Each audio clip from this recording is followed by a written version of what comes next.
아버지가 갑자기 쓰러지셨습니다.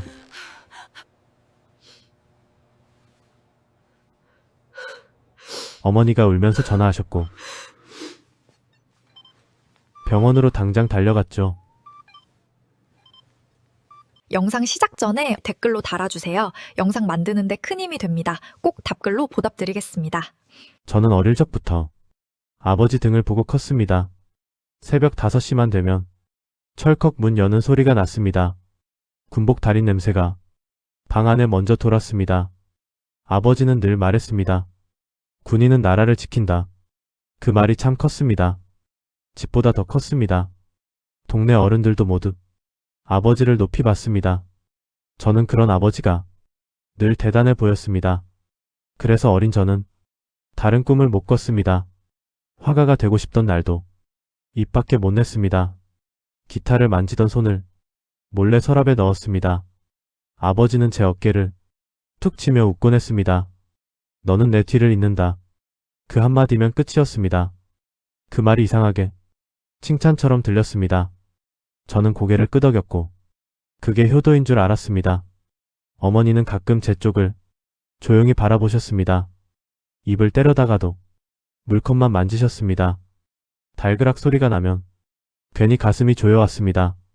그때는 몰랐습니다. 그 눈빛이 무슨 뜻인지요. 고등학교 졸업식 날도 아버지는 말했습니다.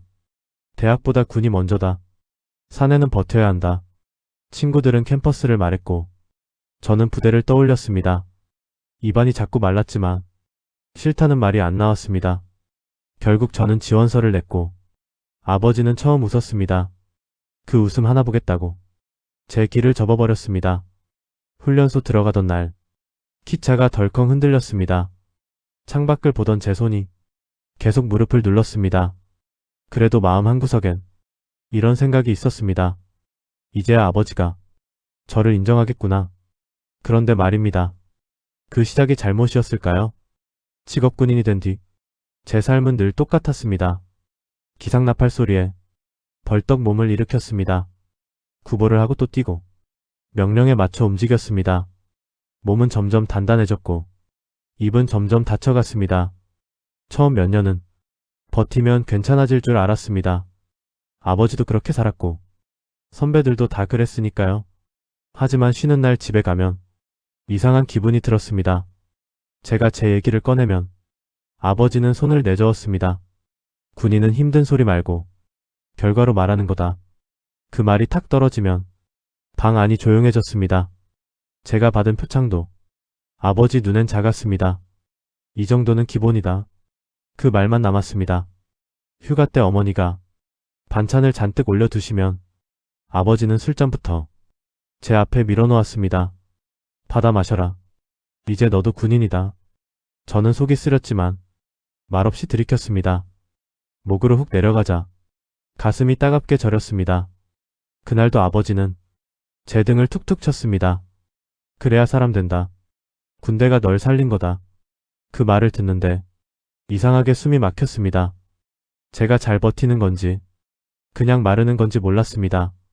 전우들 가운데도 조용히 무너지는 사람이 있었습니다. 밤마다 담배만 피우다 고개 숙인 채 있었습니다. 저도 가끔 화장실 거울을 오래 들여다봤습니다.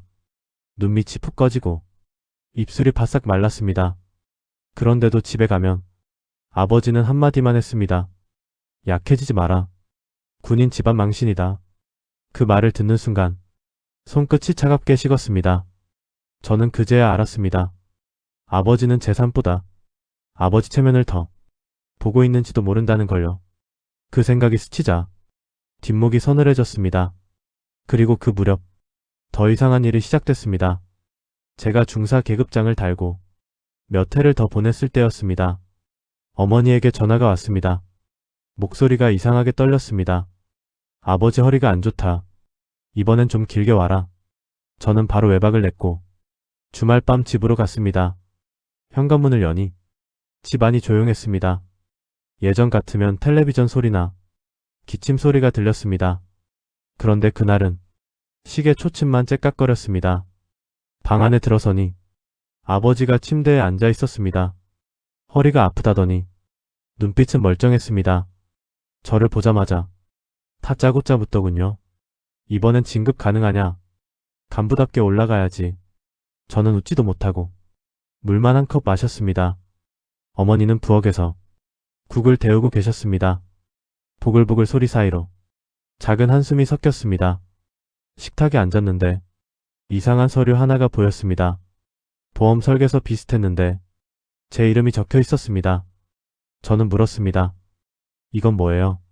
아버지는 대수롭지 않게 손을 휘휘 저었습니다. 군인은 위험하니까 준비해둔 거다. 그 말이 이상했습니다. 준비해둔 거라니요? 수익자 칸을 슬쩍 보니 아버지 이름이 있었습니다. 가슴이 툭 내려앉아 젓가락이 멈췄습니다. 어머니도 그걸 봤는지 얼굴이 하얘졌습니다. 아버지는 아무렇지 않게 김치를 집어드셨습니다. 너 하나 잘못돼도 집은 굴러가야지. 그 한마디가 머릿속에 탁 박혔습니다. 저는 억지로 웃었지만 입꼬리가 잘 안 올라갔습니다. 군인이라 위험하다. 그건 맞는 말이었습니다. 하지만 왜 제 앞에서 그렇게 쉽게 말하는 걸까요? 그날 밤 저는 작은 방에 누워 천장만 봤습니다. 밖에서 문 여닫는 소리와 낮은 말소리가 들렸습니다. 아버지와 어머니였습니다. 그리고 어머니가 이렇게 말하더군요. 애 인생이 먼저지. 왜 자꾸 몰아붙여요? 그 말을 듣는 순간 잠이 확 달아났습니다. 대체 우리 집엔 무슨 일이 숨겨져 있던 걸까요? 그날 이후로 마음이 편하지 않았습니다. 부대로 돌아와도 집 생각이 자꾸 났습니다. 훈련장 흙냄새 속에서도 어머니 목소리가 맴돌았습니다. 애 인생이 먼저지. 그 말이 떠나질 않았습니다. 저는 처음으로 제 기록을 들여다봤습니다. 진급 누락 사유도 보고 인사평정도 꼼꼼히 봤습니다. 그런데 이상한 점이 하나둘 보이기 시작했습니다. 저보다 성적이 낮은 동기가 먼저 올라간 적이 있었습니다. 저는 늘 성실하단 말은 들었지만 핵심 보직은 비켜갔습니다. 처음엔 운이 없다고 대수롭지 않게 넘겼습니다. 그런데 오래전 상담 기록에 익숙한 문장이 있었습니다. 장기 복무 의지 강함, 가족 전통 존중 성향. 그 문장을 보는 순간 입안이 썼습니다. 그걸 누가 썼는지는 알 수 없었습니다. 하지만 이상했습니다. 그건 제 말이 아니었습니다. 저는 장기 복무 의지를 그렇게 강하게 밝힌 적이 없습니다. 그저 버텼을 뿐입니다. 흘러온 대로 있었을 뿐입니다. 그날 저녁 오래된 동기 하나를 만났습니다. PX 앞 벤치에 앉아 캔커피를 따는데 톡 소리가 났습니다. 그 친구가 저를 보더니 뜬금없는 말을 했습니다. 너 아버지 백센 줄 알았다. 예전엔 다들 그랬어.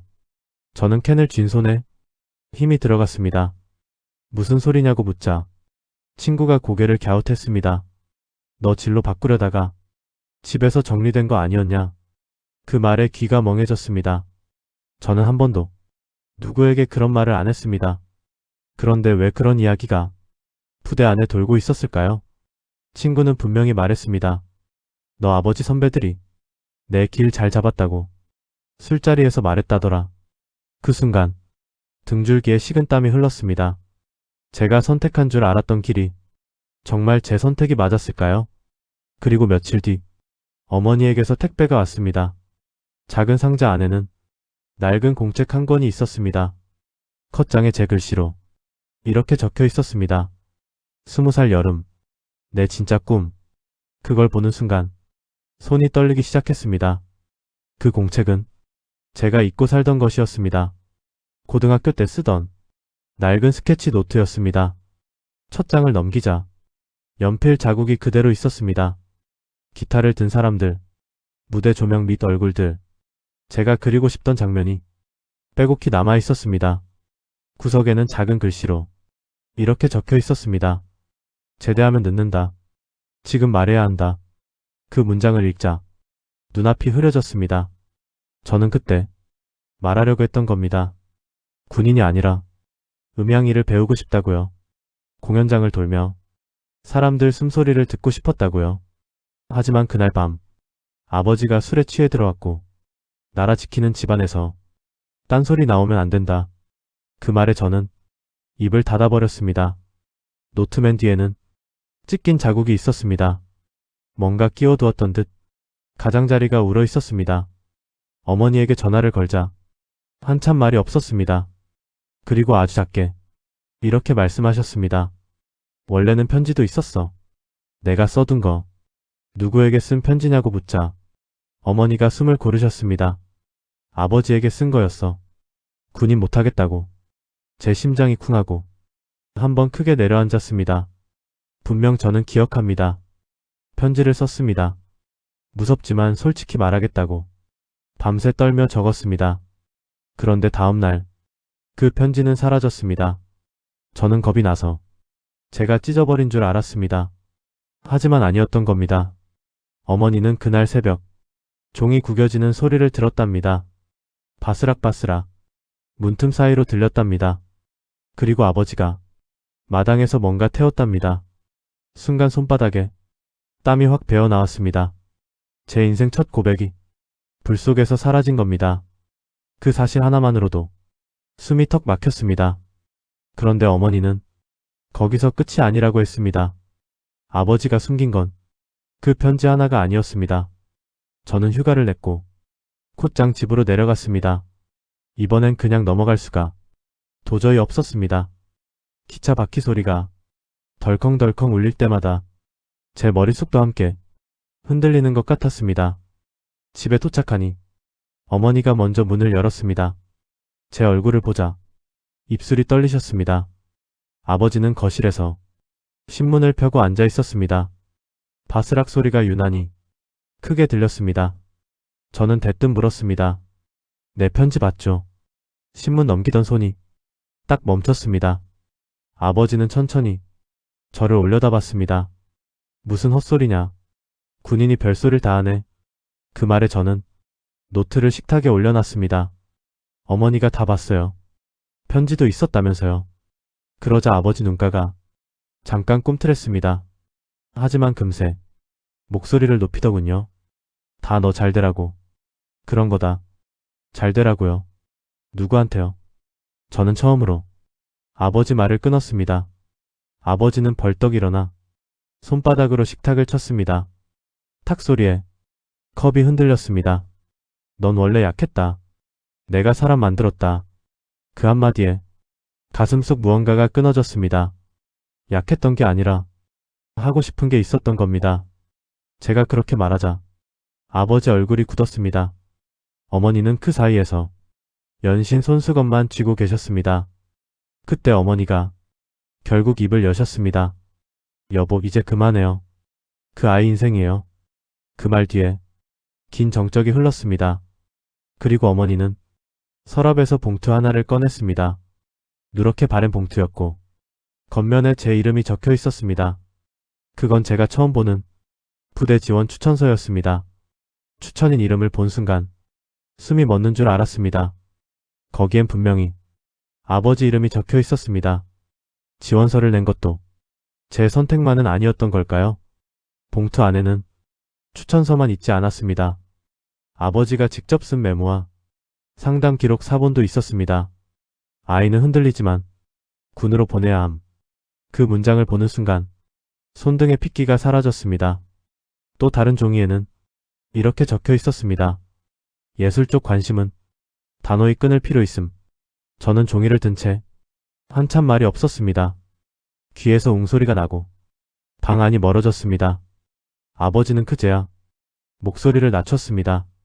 집안이 무너질까봐 그랬다. 무슨 뜻인지 묻자 아버지가 천천히 안더군요. 예전 저녁 뒤 사업에 실패했고 빚더미에 눌려 집이 넘어갈 뻔했답니다. 그때 살 길은 하나였답니다. 군인 연금이 있는 삶. 자기는 망가져도 아들은 안정돼야 한다. 그래서 저를 더 세게 밀어넣었답니다. 듣는 동안 배가 서늘하게 식었습니다. 그건 사랑 같기도 했고 욕심 같기도 했습니다. 문제는 하나였습니다. 왜 한 번도 묻지 않았느냐는 겁니다. 왜 내 꿈을 보고도 불태웠느냐고 묻자 아버지는 입술만 씹었습니다. 저는 그 자리에서 봉투를 다시 접었습니다. 그리고 또렷하게 말했습니다. 이제 그만두겠습니다. 아버지가 고개를 번쩍 들며 말도 안 된다고 했습니다. 지금까지 버텼는데 이제 와서 나가면 뭐하냐. 저는 숨을 길게 들이쉬고 처음으로 제 말을 했습니다. 망한 건 제 인생이지. 아버지 체면이 아닙니다. 그 말이 떨어지자 어머니가 울음을 삼켰습니다. 아버지는 한동안 저를 노려보다가 말했습니다. 나가봐라. 세상이 얼마나 차가운지. 그 순간 이상하게도 무릎 떨림이 멈췄습니다. 그리고 저는 정말 밖으로 나가기로 했습니다. 그런데 그날 밤 아버지가 먼저 쓰러졌습니다.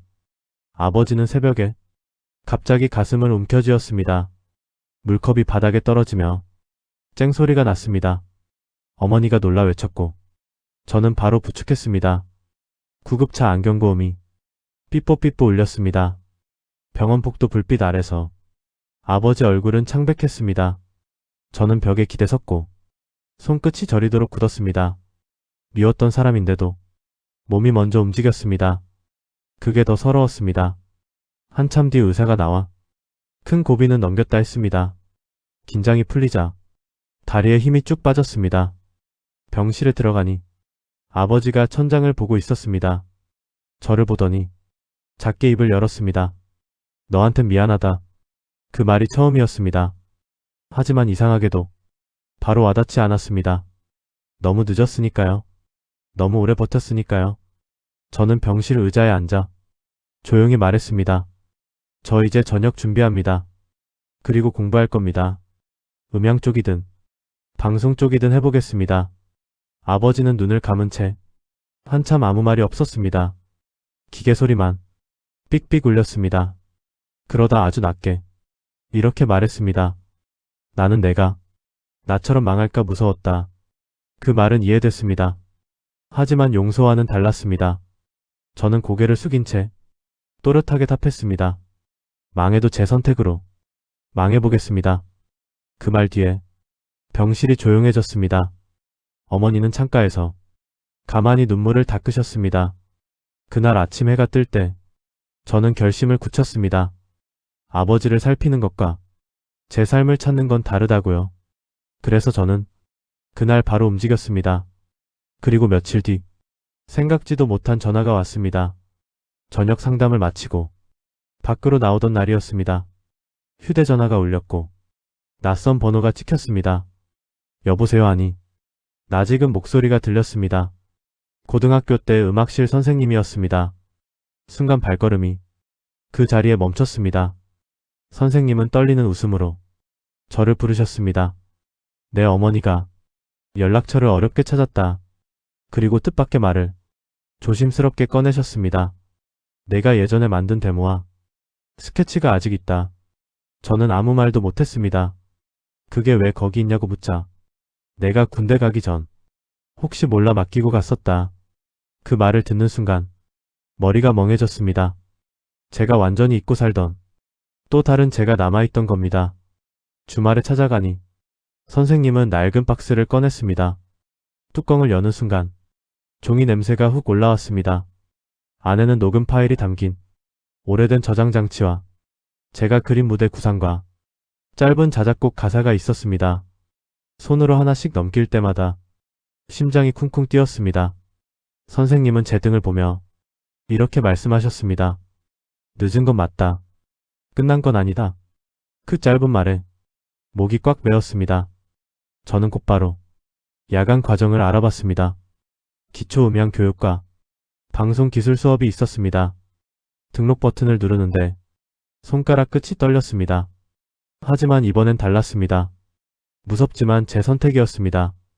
집으로 돌아와 서류를 식탁에 내려놓자 아버지가 천천히 그 종이를 바라봤습니다. 전엔 늘 반대하던 사람이 그날은 아무 말이 없었습니다. 한참 뒤 작게 묻더군요. 정말 할 수 있겠냐? 저는 처음으로 고개를 숙이지 않았습니다. 해보지도 않고 평생 후회하진 않겠습니다. 그러자 아버지가 서랍에서 통장 하나를 꺼냈습니다. 그 통장은 대체 언제부터 있던 걸까요? 아버지가 내민 통장은 오래된 적금 통장이었습니다. 제 이름으로 된 계좌였고 잔액이 적지 않았습니다. 저는 놀라서 말문이 막혔습니다. 아버지는 시선을 피한 채 천천히 말했습니다. 내 월급 손댄 적 없다. 오히려 조금씩 넣어뒀다. 언젠가 내가 나가겠다고 할까봐.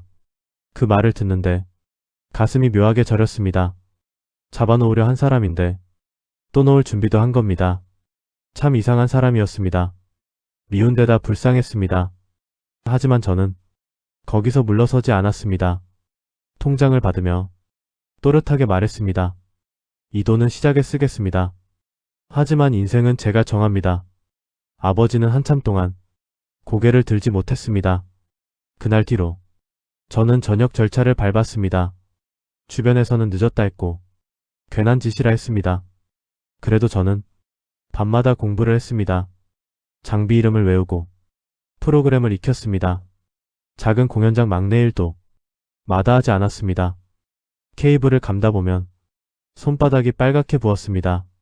스피커 옮기다 보면 어깨가 욱신거렸습니다. 그래도 이상하게 숨이 막히지 않았습니다. 살아있는 느낌이 그제야 들었습니다. 몇 달 뒤 작은 지역 행사에서 제가 맡은 음향이 깔끔하다는 말을 들었습니다. 그날 집에 돌아오니 아버지가 거실에 앉아 있었습니다. 텔레비전도 안 보고 제 발소리만 듣고 있더군요. 잘했냐? 딱 한마디 묻더군요. 저는 짧게 웃으며 잘 끝냈다고 했습니다. 그러자 아버지가 천천히 고개를 끄덕였습니다. 아주 작았지만 처음 보는 인정이었습니다. 저는 이제야 압니다. 효도는 대신 사는 게 아니라는 걸요. 부모를 위한 인생은 결국 누구도 살리지 못한다는 걸요. 저처럼 아버지 뜻 때문에 자기 길을 접은 분 계십니까? 끝내 참고만 사셨습니까? 아니면 늦게라도 돌아가셨습니까? 여러분이라면 그때 어떤 선택을 하셨을까요? 저의 사연은 여기까지입니다. 여러분의 이야기를 댓글로 남겨주세요.